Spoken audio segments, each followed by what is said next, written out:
సత్యాగ్రహం కేవలం విదేశీయుల మీదనే చేయాలి, స్వదేశీయుల మీద చేయకూడదు అని చెప్పేసి దాన్ని ఖండించాడు.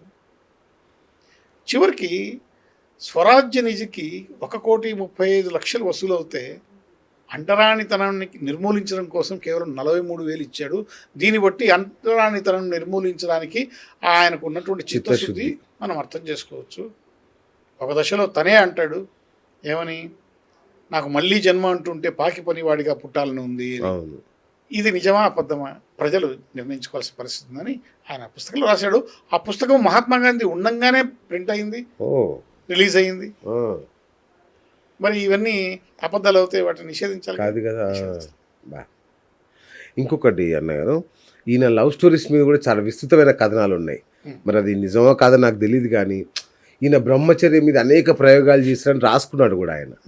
అట్లాగే ఆయనకున్న ఈ లవ్ స్టోరీస్ కూడా చాలా ఎక్కువ ప్రచారంలో ఉంటాయి. ఏది నిజం అసలు? ఒక చరిత్రకారుడిగా మీరు ఎట్లా విశ్లేషిస్తారు దీన్ని? ఆయన ఎన్ని లవ్ స్టోరీలు ఉన్నాయో తెలియదు, కానీ ఒకటైతే మాత్రం నా దృష్టికి వచ్చింది. నేను ఆయన the collected works of Mahatma Gandhi అనేటువంటి చదివితే దాంట్లో ఒక విషయం బహిర్గతమైంది. ఓకే, అది అందుబాటులో ఉంది, మీరు కూడా చదవచ్చు. 1919లో పంజాబ్లో జలియన్ వాలాబాగ్ అనేటువంటి సంఘటన జరిగింది. చాలా అత్యాచారాలు, ఘోరాలు జరిగినటువంటి దాని సందర్భంగా ఒక ఫ్యాక్ట్ ఫైండ్ కమిటీ అని చెప్పేసి మహాత్మా గాంధీ ఆధ్వర్యంలో వెళ్ళింది. ఓకే, వెళ్ళి ఆయన పంజాబ్లో దాదాపు 3 నెలలు ఉండాల్సి వచ్చిన పరిస్థితి ఏర్పడింది. అతనికి బస ఎక్కడ ఏర్పాటు చేశారంటే మహాత్మా గాంధీకి లాహోర్లో రాంబుజ్ సింగ్ అని చెప్పేసి ఆయన ఇంట్లో బస ఏర్పాటు చేశారు. ఆయన అప్పటికి జైల్లో ఉన్నారు. ఆయన భార్య పేరు సరళాదేవి, ఆమె వయసు 47. ఓకే, మహాత్మా గాంధీ వయసు 50. ఈమె సరళాదేవి ఎవరంటే రవీంద్రనాథ్ ఠాగూర్ గారి మేనకోడలు. ఈమె పుట్టింది కలకత్తా. ఓకే, వివాహం చేసుకుంది ఈ లాహోర్లో రాంబుజ్ సింగ్. వీళ్లకు హిందుస్థాన్ అనేటువంటి ఒక పత్రిక కూడా ఉంది, ఈమె నడుపుతా ఉంది. ఈమెకు ఎదిగొచ్చినటువంటి ఒక కుమారుడు కూడా ఉన్నాడు. ఈమె ఇంట్లో ఆశ్రయం, ఆయనకు విడిది ఏర్పాటు చేశారు మహాత్మా గాంధీ. 3 రోజుల తర్వాత మహాత్మా గాంధీ ఉత్తరం రాశాడు. ఎవరికి? అనసూయాబేన్ అని చెప్పేసి ఆయన శిష్యురాలకి. ఇక్కడ సరళాదేవి నన్ను చాలా బాగా చూసుకుంటూ ఉంది, నిజంగా ఆమె నన్ను గౌరవిస్తూ ఉంది, నాకు కావాల్సిన సపర్యాలన్నీ చేస్తూ ఉంది. ఆమె చూపిస్తున్నటువంటి ఈ యొక్క ఆదరాభిమానులకు నేను మంత్రముగ్ధున్నయ్యాను అని చెప్పేసి ఉత్తరం రాసుకున్నాను.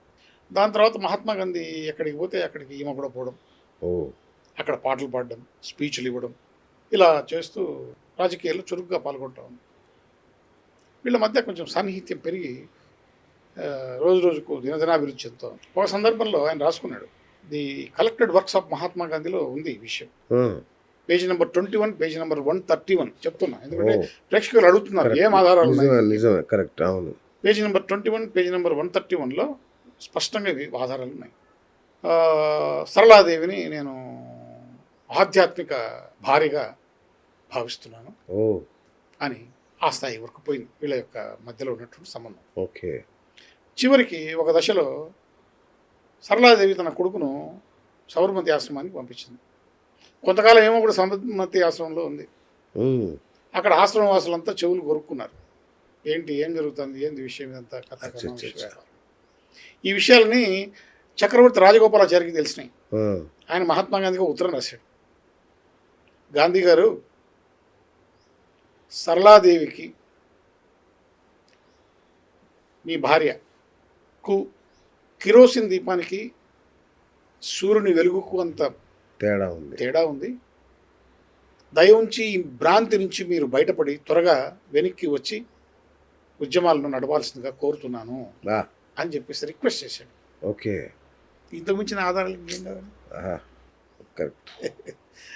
ఉన్నాయి. అయితే అంటే అబా మనువుల మీద కూడా కొంత ఏదో రాస్తుంది. ఇంకా మనం అంత దూరం పోక్కర్లేదు, ఏదో కొంచెం మర్చిపో ఒక మాట చెప్పేసి వదిలేసి పుస్తకాల్లో ఇవన్నీ ఉన్నాయి కాబట్టి పుస్తకం పేరు కూడా చెప్పాను కాబట్టి ఒకవేళ వీక్షకులకు వ్యూయర్స్ కావాలనుకుంటే పుస్తకాలు చదువుకోమని చెప్పి చెప్తాను, మనమే చేసుకుంటారు. సవినయంగా అంత మించి మనం ఎక్కువ మాట్లాడకూడదు. ఇంకొకటి ఒక విషయం విన్నా అన్నగారు, గాంధీ గారిని చాలా పేదవాడిగా చూపించడానికి భారీగా ఖర్చు అయ్యేదంట నేను విన్నాను. ఆయన్ని అట్లా పేదవాడిగా కనిపించడానికి, ఆయన ఆహారపు అలవాట్లు మెయింటైన్ చేయడానికి విపరీతం ఖర్చు అయ్యేదట. మరి ఆయన రోజువారీ నెలవారీ ఖర్చులు ఎవరు భరించేవాళ్ళు అన్నగారు? బిర్లా లాంటి వాళ్ళతో ఆయనకి ఏమైనా సాన్నిహిత్యం ఉండేది అప్పట్లో?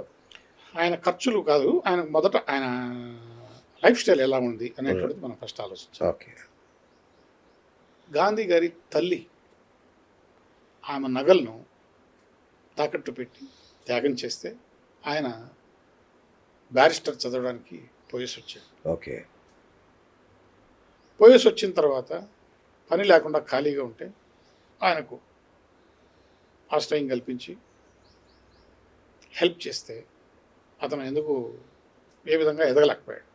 చిట్ట చివరికి తన అన్న యొక్క పలుకుబడి ఉపయోగించి ఆఫ్రికాలో ఉన్నటువంటి కొంతమంది వ్యాపారుల సమస్యలను తీర్చడానికి ఇతన్ని అక్కడికి పంపిస్తాడు. ఓకే. ఆఫ్రికాలో ఉన్నంత కాలం ఉన్నత వర్గాలకు చెందినటువంటి వ్యాపారవేత్తలే ఇతని యొక్క మొత్తం ఖర్చులు కమామిషంతా కూడా భరించేవాళ్ళు. అచ్చా అచ్చా అచ్చా. తర్వాత అక్కడి నుంచి వచ్చిన తర్వాత గోపాలకృష్ణ గోఖలే ఈయన యొక్క గురువు గారు. ఓకే. ఆయన సర్వెంట్స్ ఆఫ్ ఇండియా సొసైటీ అనేటువంటి దాంట్లో నుంచి ఇతని ఖర్చులు ఇండియాకు వచ్చిన తర్వాత ఈయన ఖర్చులు భరించే విధంగా ఏర్పాటు చేశాడు. అచ్చా అచ్చా అచ్చా. ఓకే. దాని తర్వాత మీరు చెప్పినట్లు టాటాలు, బిర్లాలు, బజాజ్లు వీళ్ళు ఆయన ప్రయాణ ఖర్చులు, ఆశ్రమ ఖర్చులు, ఆయన తిండి ఖర్చులు ఇవన్నీ చూసేవాడు. ఓకే. ఆయన సంపాదించిన సొమ్ము ఏం చేశాడు? ఏమన్నా పార్టీ కోసం ఖర్చు పెట్టాడా? ప్రజల కోసం ఖర్చు పెట్టాడా? ఉద్యమాల కోసం ఖర్చు పెట్టాడంటే ఏమీ లేదు. ఒక్క నయా పైసా దీనికోసం ఖర్చు పెట్టలేదు. ఒక్క నయా పైసా తన జేబులో నుంచి తీసి పెట్టింది కూడా లేదు. తన కోసం ఖర్చు పెట్టుకున్నది కూడా లేదు. పైగా స్వరాజ్య నిధి కోసం ప్రజల నుంచి విపరీతంగా డబ్బులు సేకరించాడు. ఎన్ని విరాళాలు అసలు. అవును. దీంట్లో 2-3 సంఘటనలు మనం చెప్పుకోవాలి. ఒక దశలో స్వరాజ్య నిధి కోసం విజయవాడ వచ్చారు. బందర్ ఈ విజయవాడకు వచ్చి ఆయన ఏం చేశాడంటే ఆయన యొక్క ఆతిథ్యాన్ని ఉచితంగా ఎవరికి ఇవ్వదలుచుకోలే. అచ్చా.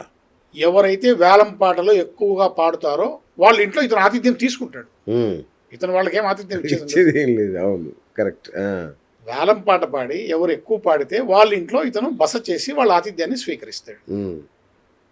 ఆ డబ్బును స్వరాజ్య నిధికి జమ చేస్తాడు. అట్లా నాకు తెలిసినటువంటి ఒక వ్యక్తి విజయవాడలో గోళ్ళ నారాయణరావు అని ఆయన ఎక్కువ వేలం పాటలో పాడాడు. పాడితే వాళ్ళ ఇంట్లో ఈయన బస కుదిరింది. వాళ్ళు ఏమనుకున్నారు, బాగా గౌరవంగా ఆయనకు అవన్నీ పెట్టాలని బంగారు పల్లెల్లో భోజనం పెట్టారు. భోజనం తిరిగిన తర్వాత ప్లేట్ కడిగేసి ఆ బంగారు పల్లెని సంచిలో వేసుకున్నాడు. ఏమనుకోవద్దండి, స్వరాజ్య నిధి దీనికి కూడా నేను జమ చేసుకుంటున్నాను అని. ఇక రాజమండ్రి, కాకినాడ ఈ ప్రాంతాల్లో ఆడవాళ్ళు ఇచ్చినటువంటి వడ్డానాలు, గాజులు, అన్ని స్వరాజ్య నిధి తీసుకున్నాడు. ఒకవేళ 4 గాజులు ఆయన చేతికి కనిపించినప్పుడు కాశీనాథన్ నాగేశ్వరరావు గారు తెలిసి ఉంటుంది.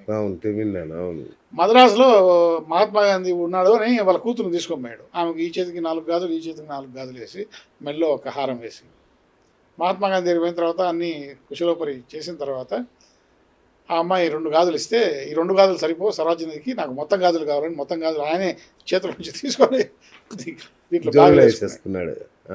వేసుకున్న తర్వాత హారం కూడా బాగుంది, హారం కూడా ఇచ్చేయండి అని చెప్పేసి తీసుకున్నాడు. సో ఆ విధంగా డబ్బు విషయంలో చాలా నిక్కచ్చి మనిషి, వైశ్యుడు కదా కొంచెం. సో ఆ విధంగా మొత్తం ఖర్చు అంతా కూడా ప్రజల నుండే సేకరించాడు.